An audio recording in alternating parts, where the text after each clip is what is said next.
Do you remember when you first heard of sex? Middle school?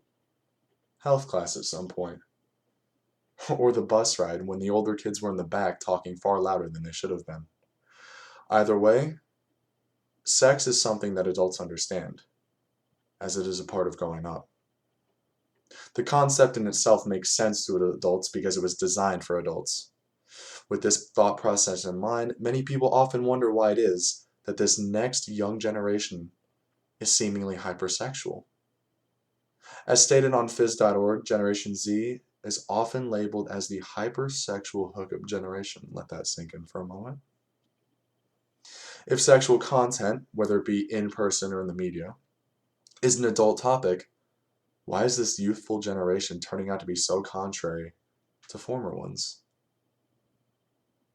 Innocence is something that goes away with age. I believe all of us can agree with that. Whether it be the ignorance of the evils of the world, the ignorance of the hardships that we will face, or the ignorance of non-platonic love and its existence. This is something that has always been. However, the difference lies in the fact that in recent years, sex, in the public eye, is no longer seen as taboo, but is both mainstream and profitable.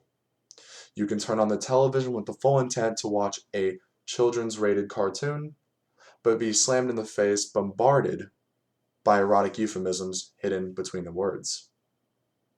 It is a complicated topic, as unlike many of the traits that inlay today's society, there is no clear beginning to this sexual ubiquity within the media. A possible beginning could be within the sexual revolution, an event in the 1960s that formed a more open idea of sex rather than the locked-down monogamous ways of former. As with anything in this world, many people see this as a positive thing, and that is their opinion to hold. Yet, I am simply a messenger sharing his opinion, and I believe it is a dangerous path we are going down. Sex sells, plain and simple. Disregarding my own beliefs, even from a secular point of view, it is undeniable that sex is desired, very desired, and easily marketable. It is one of the greatest pleasures we can experience outside of the world of illicit substances, therefore many will flock to it for comfort. The multitudes of negative impacts can be seen within the mental states of my generation. The dangerous combination of mass media consumption in the forms of social media, TV, music, and movies has all come together to form a horrifying access to information that has never had the opportunity to transpire before. When a young developing brain has access to millions of videos of carnal content that all they know is being supported and praised, why would they not partake in that fad? No matter one's position on this, it is simply a topic to be informed about, one to hold an opinion of, not idly sitting by and not caring. Our generation, my generation I should say, is being bogged down by the temporal pleasures of short-lived dopamine. I want to ask each and every one of you in the audience to formulate an opinion on this, whether in agreement with me or in stark contrast. Just think about why you hold that opinion, whether you truly care even if you don't.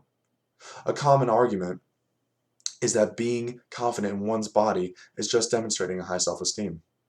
While this may be true to a certain extent, confidence does not need to materialize in the form of requiring validation from others due to genetic traits.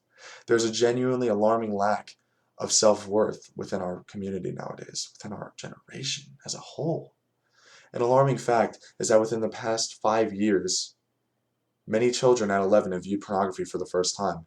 This is alarming as not only are their brains not fully developed, but they are receiving a violent, warped view of sex that displays violent depictions of domination instead of mutual respect between a couple.